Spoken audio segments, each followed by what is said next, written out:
Depuis que Rodrigo Duterte a assumé la présidence philippine pour un mandat de 6 ans à partir de 2016, les liens bilatéraux sont devenus plus solides grâce à cette rencontre entre Duterte et le président chinois Xi Jinping durant les 3 dernières années.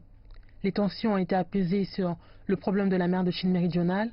Depuis lors, les deux pays se sont embarqués dans des initiatives conjointes dans différents secteurs. Pendant la visite de Xi Jinping aux Philippines en novembre dernier, la Chine s'est engagée à soutenir les projets de réhabilitation des toxicomanes aux Philippines et les programmes antiterrorisme.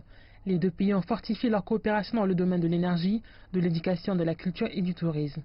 La participation des Philippines à l'initiative La Ceinture et la Route a également joué un rôle important dans le soutien de la Chine pour des projets aux Philippines en infrastructure, télécommunications et agriculture. Comme membre clé de l'Association des nations du Sud-Est asiatique, les Philippines ont aidé la Chine à mieux travailler avec les pays de l'ASEAN en préservant la stabilité et la prospérité régionale. L'approfondissement de la confiance politique a eu un impact positif sur les relations économiques.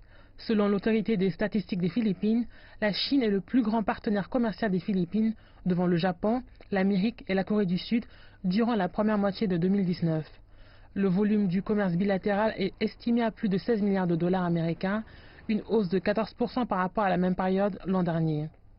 La Chine est maintenant la plus grande source d'importation des Philippines et la troisième plus grande destination des exportations des Philippines. La Chine est la deuxième source de tourisme aux Philippines.